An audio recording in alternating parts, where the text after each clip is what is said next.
really want to know is how the TX compares cargo space to some of its competitors. Hey guys, I'm Juliana, your automotive woman, and this week I'm behind the wheel of the first ever 2024 Lexus TX, an all-new three-row luxury SUV from the brand. And in this review, I'm going to be going row by row and telling you about available features, standard features, and showing you all the space. And I'm definitely going to be comparing the TX to some of its competitors. And I'm going to finish everything off with fuel economy. So make sure you keep watching.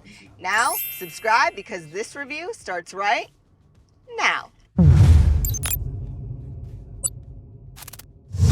So to clarify, this week, I'm behind the wheel of the 2024 Lexus TX 350 all-wheel drive.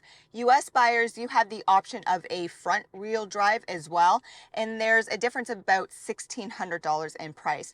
Now, like I just previously mentioned, I'm going to be taking you row by row, telling you about standard features, available options, and comparing the TX to some of its fiercest competitors. And wait until I get to that third row and overall cargo space, because it's either going to impress you or it's going to shock you. So for the TX 350 all-wheel drive model, you'll receive new Lux leather throughout. Both front seats are power operated. Heating is standard, but ventilation is offered on elevated trims. The steering wheel is power operated, and a heated steering wheel is available as an option with the cold area package, but that feature is standard in Canada. The fully digital driver cluster is 7 inches, or there's an option for a 12.3-inch digital display. Regardless, it's customizable by using the buttons on the left-hand side of the steering wheel. You'll also find your voice commands, Bluetooth, and audio buttons on this side. On the right-hand side, you'll find your adaptive cruise control functions. Moving to the 14-inch infotainment system, it's both swipe and touch activated and includes wireless Android Auto and wireless Apple CarPlay as standard. First, your climate panel is right in your line of sight. And then my go-to icons are the vehicle icon and the gear icon. Select the vehicle icon to choose a driving mode, whether it's normal, eco, sport, or custom. And then you could also adjust your powertrain, steering wheel, or air conditioning modes. Once I finish adjusting my driving modes, I select Driving Assist, and I activate or deactivate my driver-assisted technology preferences. I finish everything off by turning on the all-important Wi-Fi hotspotting. Ask your specialist about Lexus connected services and navigation options through a subscription. Below the infotainment system, you'll find your standard mobile charge pad and 3 USB-C ports. And finally, cup holders can be removed and placed inside the large center console. The TX is offered both as a 6-passenger configuration or 7-passenger configuration. Typically, I prefer the 6-passenger configuration with captain's chairs because I feel as though guests receive a bit more of individual space. But Lexus has done 2 really good things back here with this bench option. So number one, the middle portion is indented, so the person stuck sitting in the middle is going to receive a bit more leg space. And then number two, the roof is concave, so there is so much headspace available. I just wish there was an option for a sunroof, or at least it was standard in this particular trim. But if you prefer a sunroof, you have to level up. Now, these seats are not heated, but it is an option or available as standard in the premium trims and above. However, they do slide forwards, backwards, recline, and they do fold in a 60-40 split configuration. Storage is decent and available behind both front seats, on the side doors, and both sides receive a sunshade blocker. Lastly, below the rear climate panel, you'll find a small pocket space where you'll also find 2 more USB-C ports. Regardless if you choose to purchase the 6-passenger configuration or 7-passenger configuration TX, Lexus suggests that overall passenger space is the same in all trims, but just wait because I'm about to get into overall cargo space and comparing the TX to some of its competitors. Now, if you're familiar with my channel, you know I'm only 5'3", so I never complain about leg or head space, but this is really good. So the second row bench is set up in the middle, and I still have 3 inches of leg space. And then with my bun, I still have about 1.5 inches. And 5'3", so I can fit totally across. I also like this a lot too. These third row seats have a lot of recline. So I love that.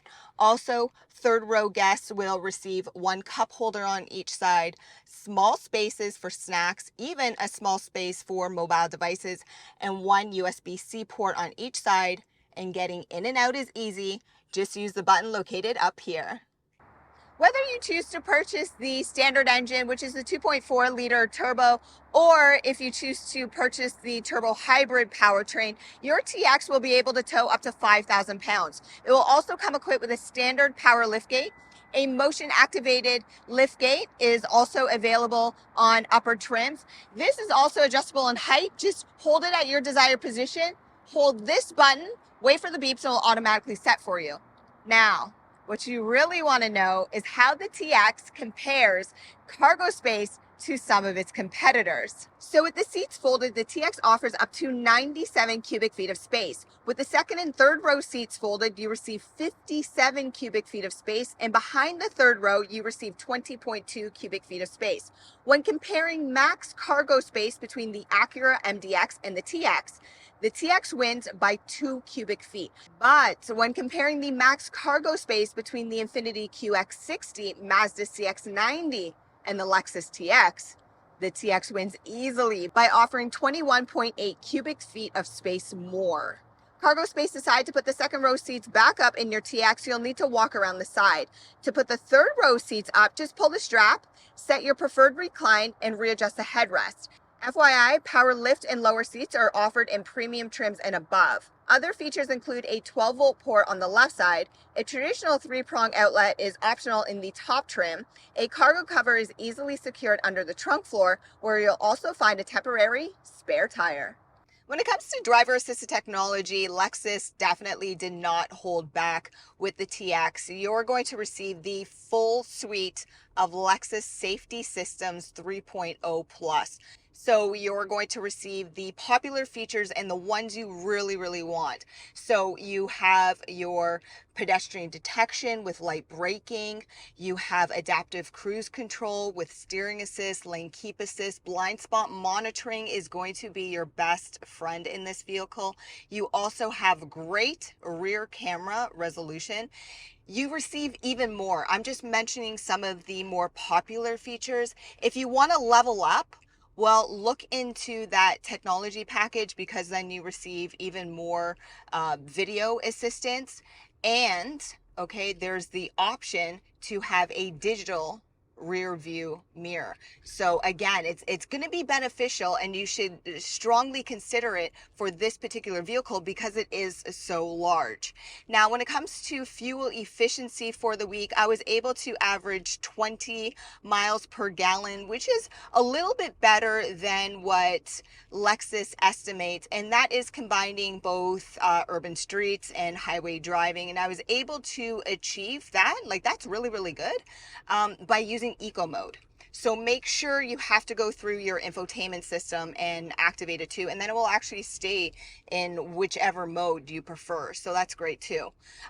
In relation to final impressions, okay, I'll just talk about looks, even though looks are subjective.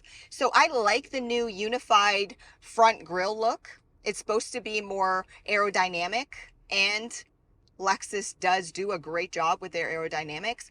I like the standard 20-inch wheels. You have the option for 21s or 22s. It gives it a really great side profile. And this vehicle looks and is much larger in person than it does in photos.